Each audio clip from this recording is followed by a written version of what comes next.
I took this responsibility because I was unsure about the issue of the Trump Tower meeting. And I thought that there were other people that could have been in the room, and that it was up to journalists to go look at that. Well, let's stop right there. Did you ever confirm to CNN reporters this allegation about the Trump Tower meeting off the record? I was never sure. In my confirmation, I was uncertain, and in fact, I expressed my uncertainty, but not clear enough. Lanny Davis, the attorney for President Trump's former lawyer Michael Cohen, admitting on Fox's Media Buzz that he miscommunicated when talking with CNN reporters about whether then-candidate Donald Trump knew in advance of his son Donald Jr.'s 2016 Trump Tower meeting with the Russians. Davis says he mistakenly gave CNN the impression he was confirming that allegation when he meant they should check it out. Let's bring in our legal panel, Kisha, Hebbon, and David Bruno, both defense attorneys and former prosecutors. Great to have you both. Thank you for having us. So CNN hit the story really hard. Lanny Davis backed off a bit. Where does this investigation go from here, Kisha? Well, first of all, he should know better. He's a lawyer. Lawyers don't lie, right? No, I'm just joking. But no, seriously, I think it destroys his credibility. You know, he said he miscommunicated or misrepresented the facts, but it's a blatant statement to make and then to retract. It's not believable, in my opinion. David, what about that? Where is this probe heading at this point? Well, probably nowhere from a legal perspective, but it does do an impact on the credibility of CNN as well as Lenny Davis. Let's not forget, in the CNN story, they said that they reached out to Lenny Davis for comment, and he denied or rejected giving a comment. But now we learn that he was actually a source to it. So you can't have it both ways. That's on the CNN point. On the Lenny Davis point, he also said to Anderson Cooper not too long ago that he was not the anonymous source. He backtracked off of that too. So you have credibility problems both for CNN and Lenny Davis. Lenny Davis is serving a very important role as Michael Cohen's attorney moving forward. What do we believe from the mouth of Lenny Davis?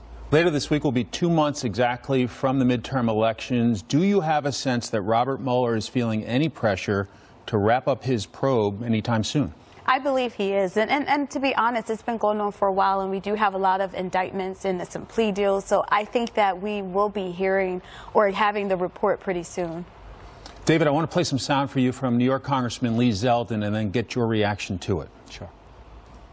Between now and November, if there's any dead ends that he is aware of, where there is a cloud over a person or a party or a company, he can come out with that information anytime between now and November, because the American public needs to have as much information as possible as to what they have decided wasn't done, where there wasn't any wrongdoing. But if there's anything damaging that he's going to come out with between now and November, it really should come out now. Does Mueller or his team need to come out with a statement saying where they are and if this is going to go on beyond the midterm elections? Very unlikely. I do not believe that special counsel is going to want to influence this upcoming election. It is a huge one, so important for the House and the Senate, right? I think they're going to take a step back. Although, what's interesting is we did just see a plea on Friday. There was an individual that was acting as a shell for a Russian oligarch that donated $50,000 to the inauguration, and he pled.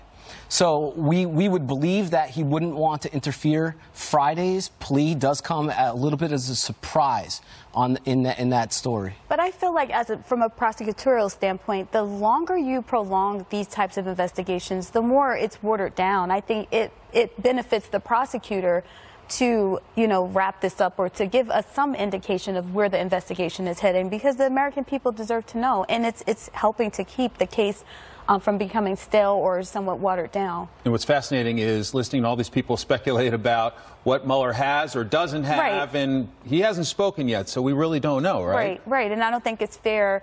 And I understand that he wants to make sure the investigation is thorough and it's, not just making assumptions or anything, but I feel that people want to know, and it helps or hurts the president for people in this country to know what's going on or where they stand. And it doesn't take place in a political vacuum, right? Sure. Let's not forget about the IG report and the actions of the FBI director in the Hillary Clinton investigation. He had that initial statement that she didn't commit a crime, and then you had just weeks before the election that again announcement about the computer. So I do not think this is going to happen again. If it does, I think it's a travesty. Let's let the voters vote. Let's let them make their own decisions without any additional information from this Mueller investigation. And then the question of the impact with the voters, does it animate Democrats who say they want to vote for Democrats to try and impeach President Trump? Does it fire up Republicans to try to hold off this impeachment possible effort? And so we'll wait to see the impact. Whatever is said, if something's said, half of the country's going to agree, half's going to disagree. Always going to be It's best to just step back, let the vote take place. All right. David Bruno, Kisha, great to have you. Thanks so much. Thank you so much, Mike.